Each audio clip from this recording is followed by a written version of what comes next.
let's turn it over now to Bree, who's going to lead our mini training. Take over, Bree. Morning, everybody.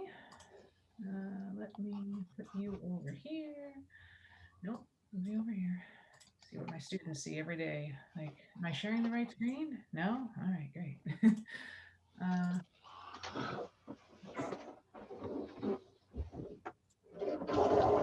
am I sharing the right screen? Yeah. Yes, sorry, I can't. Yeah, okay, sorry. Okay, so thanks everybody. I just have a few slides to share with you today, and then hopefully we can have a little bit of a discussion. And again, our goal is to, as you know from our next week's seminar, really to try to give us some space to talk about this issue of how race is used in research. The sort of session today is really focused on medical research, and the 2-page editorial that I sent was to kind of that I'm going to talk through is by John Ioannidis, who is kind of a, for better or worse, sort of like a muckraker in our, at least in the field of epidemiology. He kind of sort of famously wrote a paper many years ago now, sort of called Why Most Published Research is Wrong, which was really about sort of actually demonstrating that just statistically, it's sort of like impossible for every paper out there to have a p-value less than 0.05. But he's, I think he's actually, it's interesting. I don't know that he's ever written on this topic. There may be a reason for that. Maybe we don't want him writing on this topic, but the point is that he has a lot of credibility in the space of medical research, at least. And so I wanted us to, I didn't send this article because I think this is the best article on this.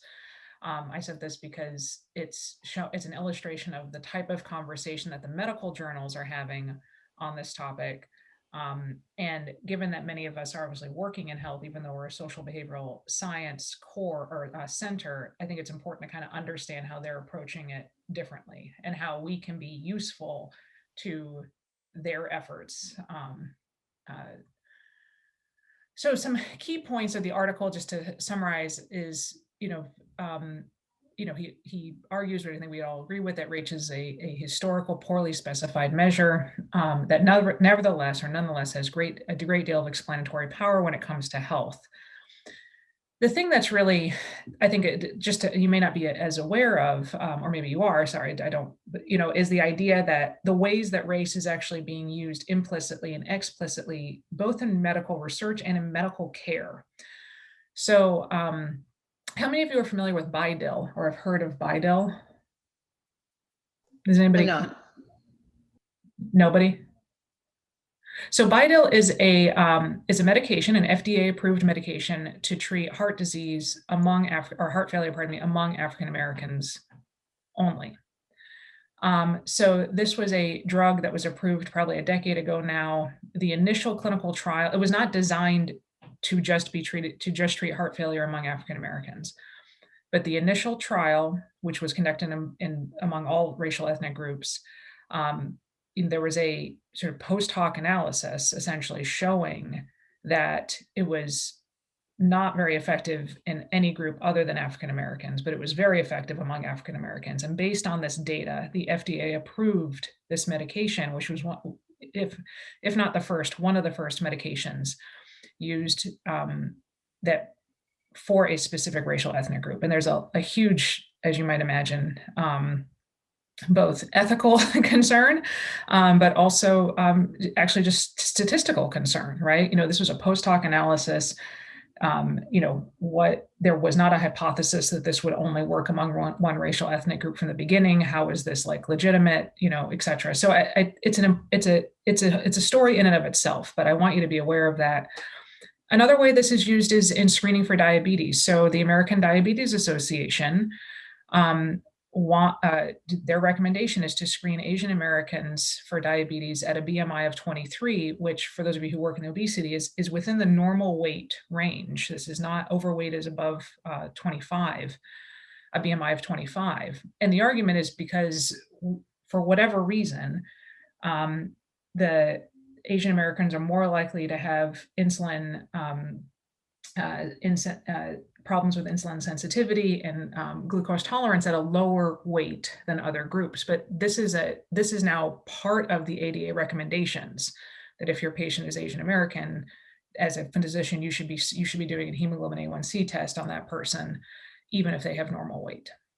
It's also used in screening for like lung function. It's used in estimates of kidney function, things like this. But these are two examples I wanted to make you aware of. So the editorial raises some rhetorical and I think legitimate questions. You know, what does race define? Can we make progress in health inequities if race as a measure is banned? What would be lost if this variable were eliminated? I think I like the phrasing of that. And I think this is something, again, I'm going to show you this slide and then hopefully we can kind of just wait, you know, have a little bit of conversation about this. And again, like, and then again, are there some situations where race is variable, where race variables remain valuable? And, you know, what strategy would generate research that increases? Is there a way that we could have research that diminishes rather than increases inequities and injustice as a function of race? So Ioannidis suggests 4 paths forward. The only one that I want to sort of talk about here briefly is the idea of like, well, if race measurements are deemed appropriate, that is, if race should remain a variable, then we need to have careful consideration of collateral explanatory variables to include in that investigation. And I think this is the space, this is the path forward where Muckwar scientists have a huge amount of contribution to make here, because this is the articulation of these alternative explanatory variables, how that measurement takes place, how it relates to the life course. To me, like this, we are the best people to be doing this work. And so I wanted to kind of call your attention to that potential path forward that he outlines. Obviously this is not news to us. We've been thinking about this idea for a long time. And James in his APS talk in 2012, says race is not a variable. So, but then of course you tell that to someone in the medical, or not just in the medical field or any field, say, well, if it's not a variable, what the hell is it, right? And this is a nice article that I highly recommend if this is something that you're sort of thinking about from an analytic perspective. This is a paper by Tyler Vanderweel and Whitney Robinson. And Whitney used to be here at Michigan and had, as she did the same postdoc as I do, or I did, and we were collaborators with James when she was here. And what was interesting about this paper is it's actually a mathematical articulation of a variable that they introduced called H here, which stands for history. And I just think this is a beautiful sort of math, the math is nice, but like the articulation of a different type of variable that we talk about the life course, of course, constantly in our field, but to sort of articulate this essentially like latent variable that represents the historical, whether this is the transatlantic slave trade, whether this is Jim Crow, this is residential segregation, this is, these are, that variable is the explanation for why observed phenotype for race, genetic background, and socioeconomic status are correlated. And I think it's a really nice way to sort of pull it apart in sort of a language that analytically we're kind of more familiar with. We've been talking, of course, about the within group versus between group comparisons.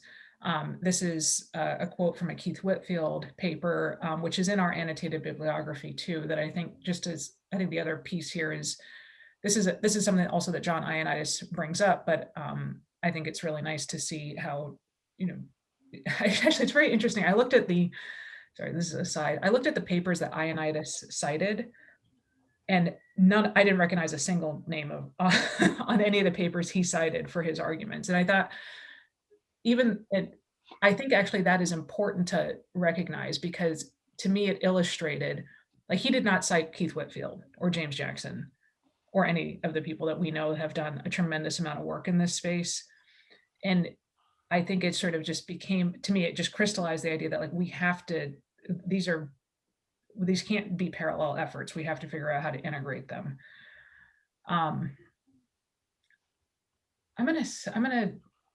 Well, I guess the last thing I'll say, and then because I've only got one slide left, is that the other piece here, I guess the importance of separating out your questions around between group versus within group comparisons. This is a paper that came out a decade ago now that I really like. And it's interesting because I've gone to many kind of social science, like kind of American Sociological Association meetings, and they don't like this paper. And I don't understand why, other than sort of it challenges kind of the basic stress process model. Maybe that's why they don't like it. But the idea that there's sort of to be able to, again, to visualize that when you ask a question about a within group comparison, that you're testing a different path of this model than when you're asking a question about a between group comparison, and that they are not, in this case, this is a question around stress and mental disorder, but I think it's important to kind of just visualize that in your own science, and then maybe that can also help be a vehicle for having conversations going forward. So this was my last slide. This doesn't have to be the question that we sort of talk about. I'm happy to throw up these other kind of questions that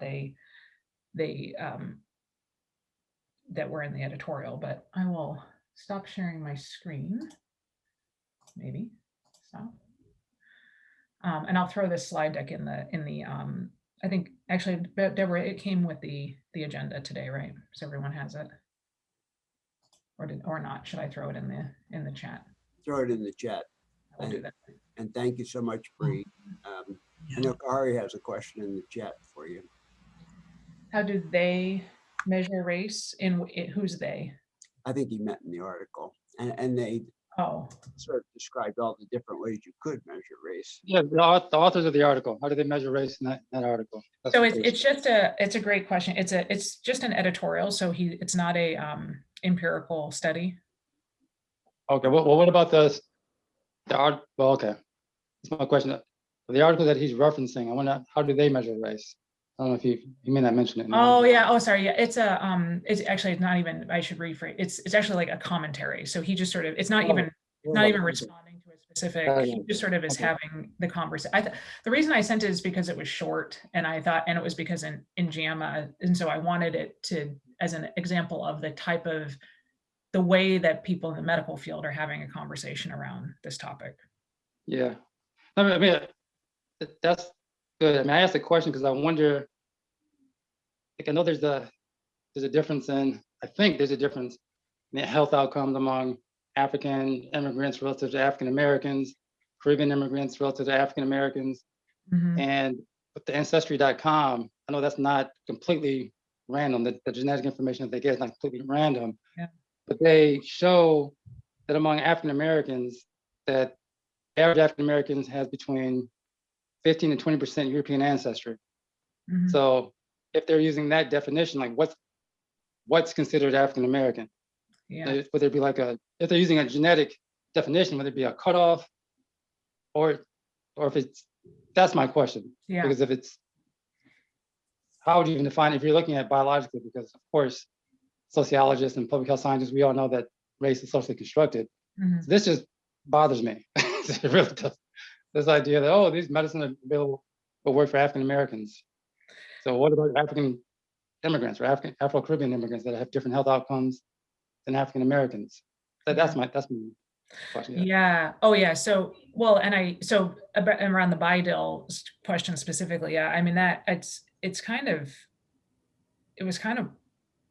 I'll find some additional articles on that to kind of see how that, I'll try to find the initial study actually that was in the FDA approval to share with folks. But I'm participating in a collaborative effort with biostatistics here to develop a course on essentially the statistics of inequities. And we are doing our kind of reading selection yesterday. And one of the articles that, which I didn't realize, but for, I guess the the National Health Interview Survey, they ask a question about race and ethnicity in the same way that the census asks about it. You know, you select all that apply, da, da, da. And then there's a second variable. The second question they ask is, now, if you had to just choose one, what would you identify as? And they apparently use that, a combination of that, along with essentially maps of residential segregation, to impute a race variable for everybody in the National Health Interview Survey for that report multi-race. And so they assign people African American or Black, African, you know, white, Hispanic, you know, like and I was like, what? You know, that they actually use these variables to kind of come back. You tell me that you're multi-race, but the National Health Interview Survey imputes a value for your race that is not multi-race. And then there's another article that we're going to assign as a combined reading of it, which is for a lot of social science surveys now, for like the health and retirement study, you know, and Haynes isn't really social science, but anyway, a lot of social surveys now collect DNA, and there are people who again report multi-race, or who don't answer the race question. They are using that genetic information to impute an ancestry for those people. And so, you know, it's really, you know, and the way that it's described in the paper is, this is a missing data problem. And so I think it's important for us to kind of just understand, what are these other things that are shaping people's decision-making analytically, because then I feel like that's the way into the figure out what is their value set, and then say, like, okay, well, look, you're making decisions based on that. This is what you're losing, and this is what you're ignoring when you approach it that way. I really find the history variable that you talked about fascinating, because I think, especially in the medical sphere, race is often used as a proxy for socioeconomic variables, like education or literacy, poverty, and things like that. And so that actually puts a scientific method behind doing something like that, rather than doing something like that. Right. It acknowledges the correlation, but it acknowledges it in a manner that is recognizing it's not just like a it's not causal, and but there was a causal variable. That variable was H. That's what caused. That's the causal variable, not the race. And so instead of using race as a proxy for that, so that is really cool. I think we have time for about one more question or comment.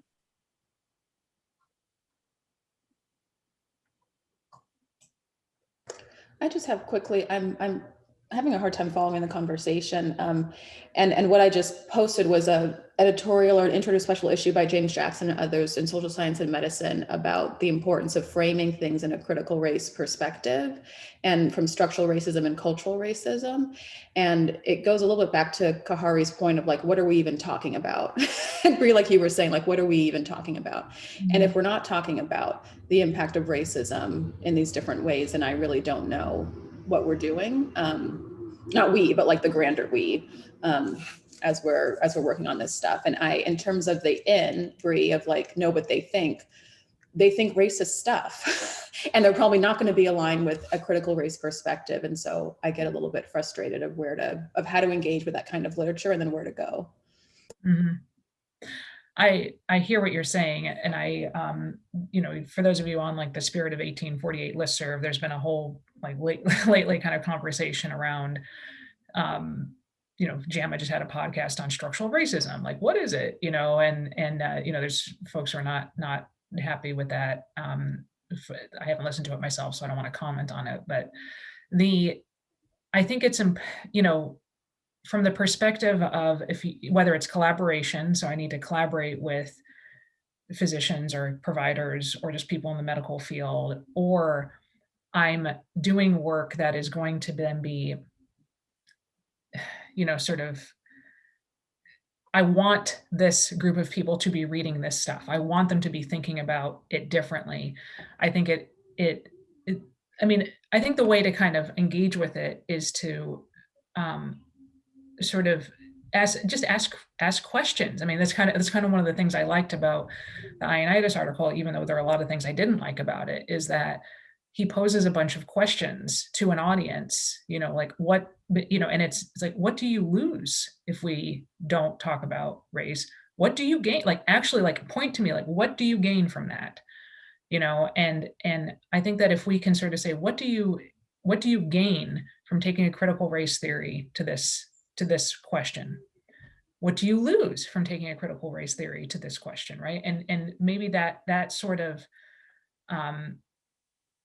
that's a way that to engage with that some. I mean, I understand the frustration, but I guess I feel like it's something that has to happen, or we're going to the translation piece from the social sciences into the healthcare systems, where we which is not the solution, of course, to these things, but it is an institution that people are intersecting with, I think is going to be lost. Thank you so much, Bree. Before we stop, Wasim put something in the chat. Wasim, is there anything briefly that you want to talk about that article? Anything you want to mention? Not really. It just Bree raises a lot of good questions and kind of pushes us to think really hard about within and across. And I've always been fascinated by this. So in that article that I shared, you see that people are pretty good about self-identifying and self-reporting, but at the same time, there's so much heterogeneity within what they identify as that it begs the question: do we know what we're identifying as and the implications of that identification? So I'm always fascinated by this. And I want to thank Bree for kind of bringing this to our attention today. Yeah, whetting our appetite. And Amanda just put in the chat a reading for next week's seminar. And so, Amanda, if you want to have the last word, then we'll go to the scientist reports after that. It's a kind of a in the same vein from some folks from the medical realm with a slightly different take, I think, but or a variation on a theme. So again, just to kind of give us some things to think about and to continue the conversation.